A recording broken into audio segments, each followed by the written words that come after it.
I couldn't hear back there, but I heard the turtle part.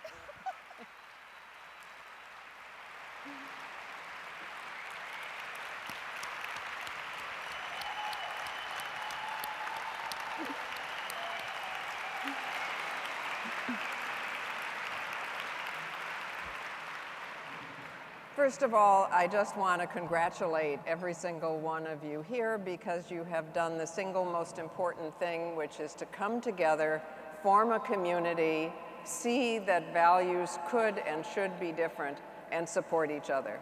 These conferences are so important as I see them state by state because they are a free place where you can come and say the unsayable thing that has happened to you in the workplace or in the home or something you think is your own idiosyncrasy, and find 20 other people who say, you feel like that? I thought only I felt like that. And when we understand that unique people, because we each are unique, have shared an experience, it probably is the power structure, deeply political in the true sense of political, and therefore if we unite, we can do something about it.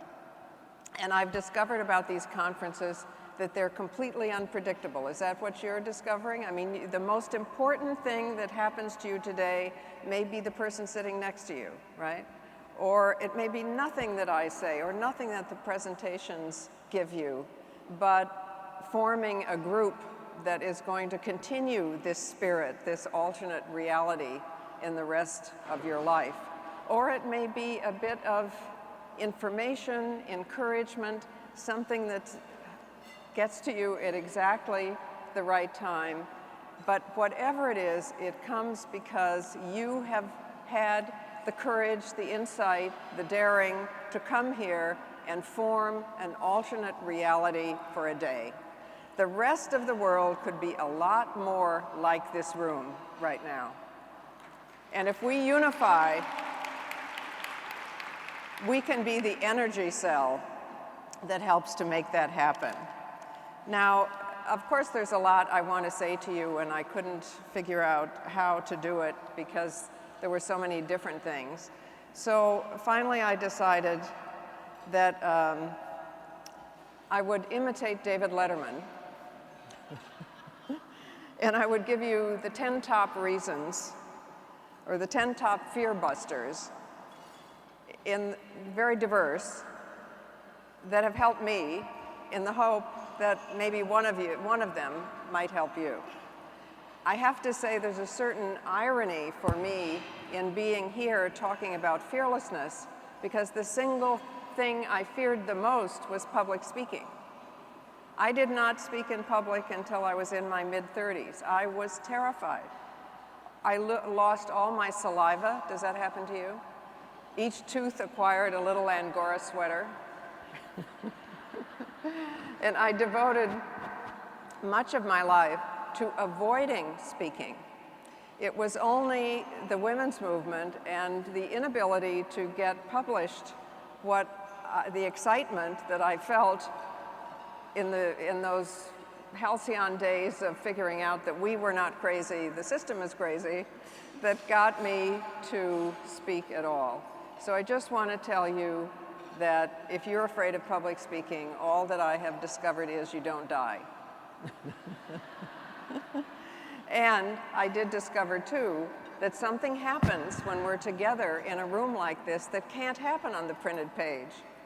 We empathize when we have all 5 senses.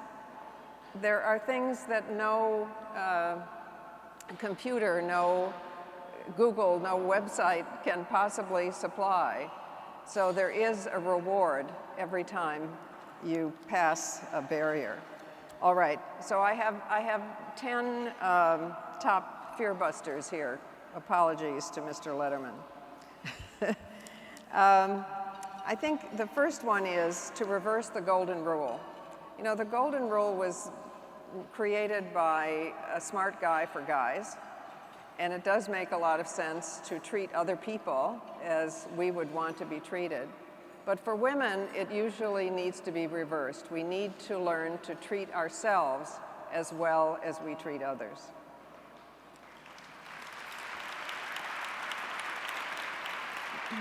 And that may mean making a special place for you to do your work at home as you give your children a special place for their homework. It may be having the courage to put a notice on your computer that you're not answering email for 3 days. It may be asking your family or your friends to support you in an endeavor just as you would support them. Only you know what form it will take, but just to treat, for most women, to treat ourselves as well as we treat others is a revolution. 9, you know, Letterman goes in reverse, right? Fear is a sign of growth. If you're afraid, it means that you're stretching. It means that you're doing something that you haven't done before. One of the great slogans of the women's movement was, follow the fear, or feel the fear and do it anyway. So when you feel afraid, that is a very precious sign that you are stretching, that you are doing something new. I would only add that I'm talking about your endeavors, not about people. If you're afraid of some guy, trust your instinct. But otherwise, it is very, very precious. And for myself, I notice that by now, what I'm afraid of is when I am talking to someone and I can see the look in their eyes that says, there she goes again. And I fear that, you know, I hate being predictable, I hate being disapproved of, but I do it anyway. And so the forms of fear may change as we go, but they remain very, very precious. 8, anger is an energy cell. Anger is precious. Women are not supposed to be angry. What is the worst epithet? She is an angry woman. Why are we not supposed to be angry? Because we have so much to be angry at. I mean, think about it. Suppose we just said that those who eat could also cook. That's only fair. Suppose we got angry about that. Suppose we are going to college now. I know there are young women here who may be about to go or are in college. And the college debt that now is common is indeed, it is so large that collectively it is greater in this country than credit card debt. That is an outrage. Every other democracy in the world has more free education than we do. You have a right to be angry. Women, young women and young men, anyone going through an education has a right to be angry. But women can be even angrier because we have to pay back the same debt, which can't be satisfied even by bankruptcy. Yet over the course of our work career, on the average, a woman will earn $2 million less. $2 million less than a man doing similar work, and yet she still has to pay back the same debt. Is that not cause to be angry? Women are the primary objects of violence in this country and the world. You were just listening to Christy. We have a higher rate of unwanted births than in any country in the world. We're the only, or any modern country in the world. We're the only modern country in which sex education is not a routine part of our curriculum. Sex education remains the only course in which you are rewarded for your lack of knowledge. We have a right to be angry about this stuff, right? At every table, there are candidates for anger. I think we understand it when we're little, because when we're 6 or 7 or 9, we say things like, it's not fair, and you are not the boss of me. But when the feminine role comes along, then suddenly we're saying, how clever of you to know what time it is, and concealing our anger. Indeed, we conceal our anger and swallow our anger for such a long time that when it bursts forth, it sometimes does so without control. Do you have the problem of crying when you're angry? I think a lot of women do, because we have swallowed and swallowed and swallowed the anger, and when we finally express it, we lose control.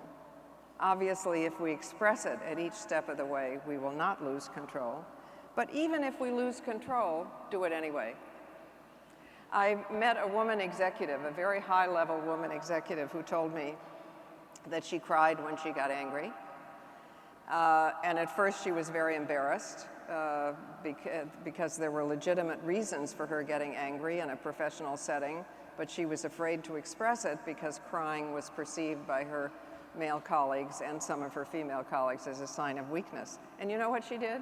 She figured out that she couldn't conquer the problem of crying, so she got angry, cried, and talked through the tears. She said, you may think that I am sad because I am crying. No, I am not sad. I am angry. This is the way I get angry.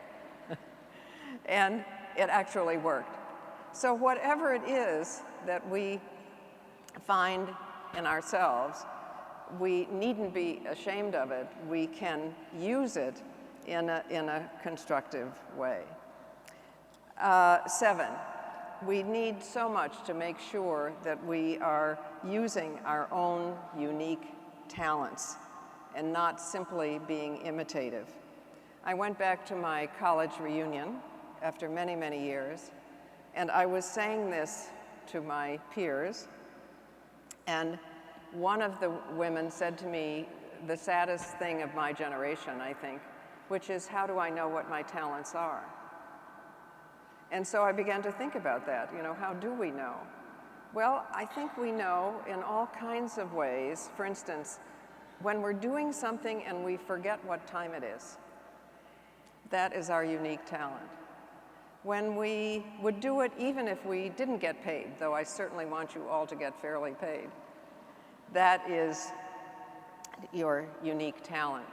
When you think, aha, when you understand something, when you're excited by an idea, that has to do with your unique talent.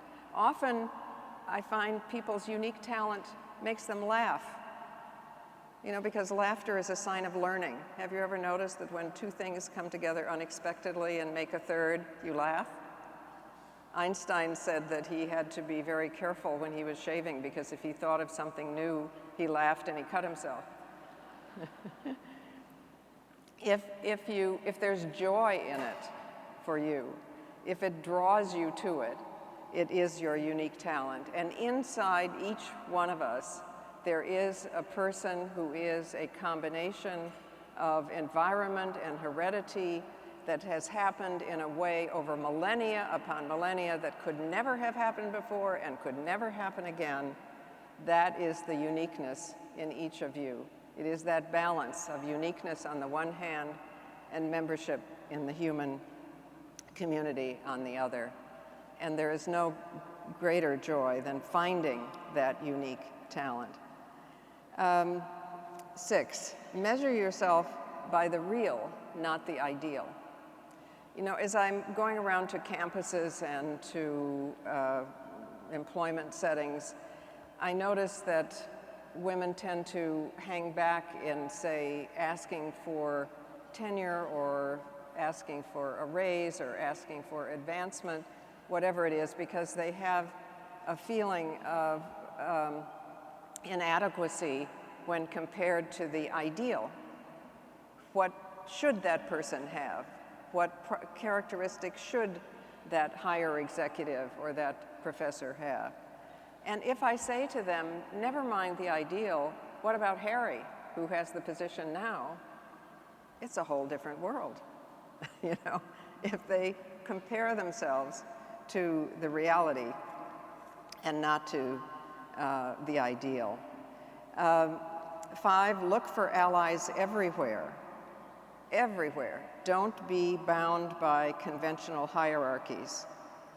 For instance, I remember going to a campus where the professors, there were issues of tenure, and the professors had organized, the women professors had organized about it, and nothing happened. And the students had issues about health care on campus, and they organized and nothing happened. But when they organized with the women who were the clerical workers on campus, who looked after the tech systems, the phones, and so on, and they also had job issues because campuses often don't pay their non-academic staff very well.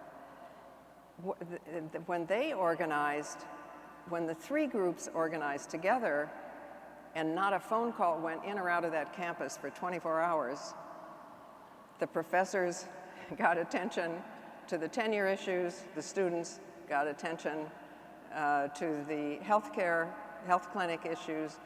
But if the clerical and technical women workers on that campus had gone out on strike or protest by themselves, they would have been fired. They needed the protection of the other 2 groups. That kind of tactical thinking is very important, and to do it, you have to get out of hierarchical thinking. In offices, what women who were called secretaries now are called administrative assistants often, paralegals and so on, are lower down on the totem pole. But if they organize with the women who are junior executives, and so on, it really works. I mean, first of all, the secretaries or the assistants, the administrative assistants, know everything. They know all the secrets of the rest of the organization. But if they were to organize by themselves, they might be disciplined or even fired. So don't try to look at what real interests are, not necessarily what the hierarchy, the old hierarchical values tells you the interests are. And in fact, when this was done at CBS, the women executives organized on behalf of the secretaries and suggested that to the management that they would find talent if they offered 4 scholarships to Harvard Business School, and the secretaries competed to see who could pass the entrance exams or who could qualify for Harvard Business School. And what was interesting was that there were 4 scholarships, but there were more than 100 so-called secretaries who passed the entrance exam. So the management got to know that there was talent that they had not been paying attention to. 4, what is viewed as a disability of being feminine, quote unquote, which of course is just a cultural value. There is no such thing as masculine or feminine, no such thing as race. But what is viewed as being a disability of being a female and therefore supposedly feminine human being has enormous advantages within it. It is a huge advantage not to have our masculinity to prove. It makes us better labor negotiators because we're more likely to leave the other side with a little dignity. It makes us better peace negotiators. The Irish peace women were the reason for a lasting peace in Ireland.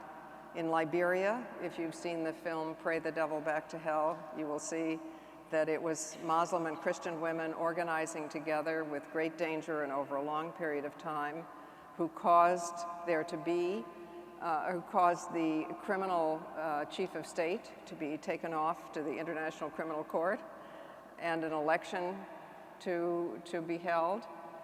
So, you know, there are great advantages to those parts of human qualities, and they are all human qualities, that are wrongly called feminine, should be available to men as well as women, just as what's wrongly called masculine should be available to us too. So we are all whole people. And we can count them as positive, not as negative. We do not have to imitate all the time. Imitation is the sincerest form of flattery, and sometimes we need to do it.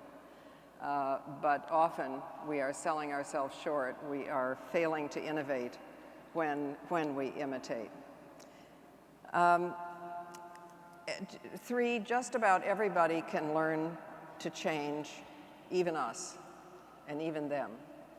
I remember thinking about this because when I was growing up, and for most of my early adulthood, only women could type. Do you remember that? There were studies to prove that women were better at fine motor skills. And I remember failing to learn to type because I was afraid that once I got in the job market, I would have to type. Right? And I did myself in, actually, by failing to learn to type. But there were long rationalizations as to why men couldn't type. Computers arrived, overnight, men could type. It's a great, great proof that we can all change. When I was in high school and college, women played half-court basketball. How many people remember that? We were supposed to be too weak or too likely to injure our menstrual systems to play full-court basketball. I thought of that looking at Marion Jones and the WNBA here today. It's great. It's great to see. And you know, the whole question of physical strength is much more revolutionary than we are probably led to believe. Rich cultures, for instance, rich patriarchal cultures like ours value thin women. Poor patriarchal cultures value fat women because both are signs of privilege, of wealth and so on the part of the men the women belong to. But all patriarchal cultures value weak women. So for us to become strong, I mean, you know, think about patriarchal cultures in which women who are working in the fields have to be strong, but they're made to be ashamed of being strong and to want to imitate the upper class women who are weak, right? So to be strong and to be proud of it is a huge, huge change. 2, ask for help. Surround yourself with people who make you feel smart, not dumb. We all know that students do better when teachers think they can, right? We do too.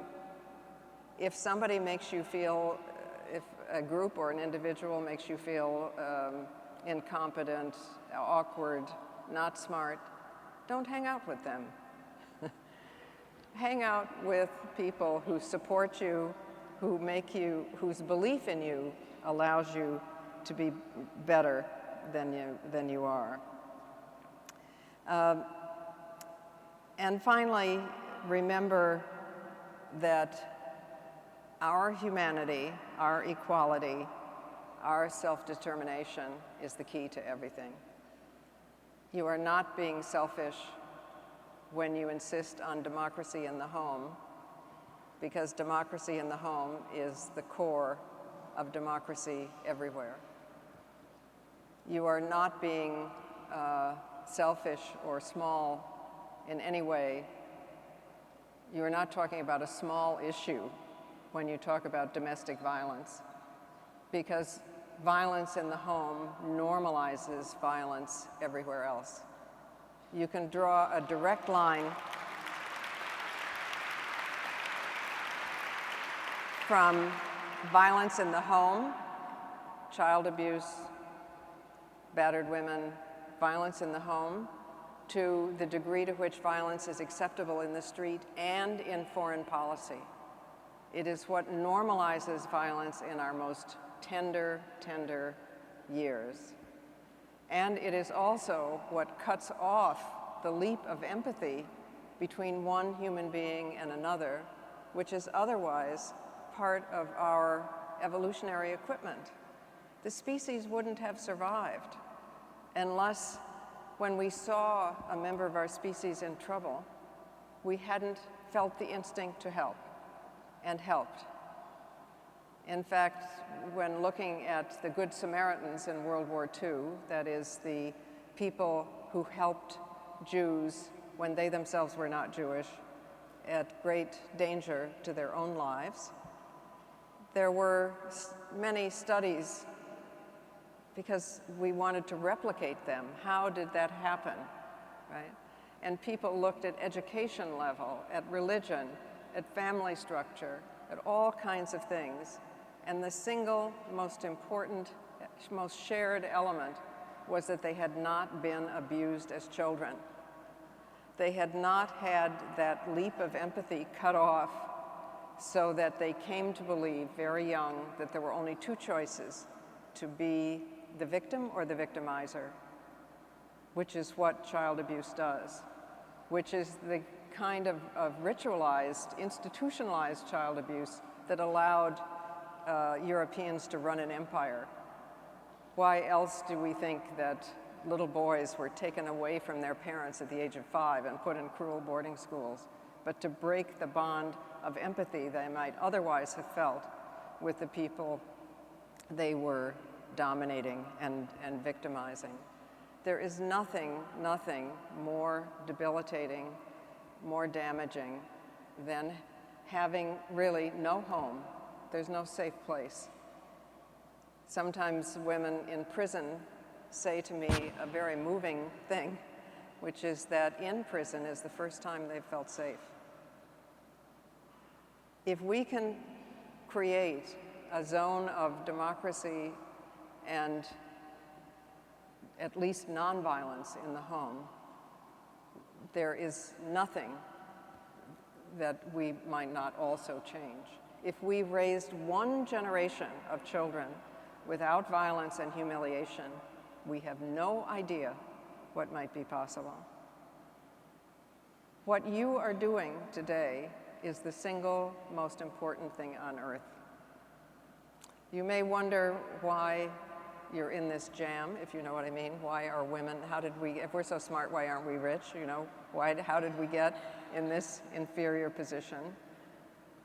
And it's utterly clear that we got in this position relatively recently, only in less than the last 5% of human history, because of a desire to control reproduction. And women's bodies are the means of reproduction.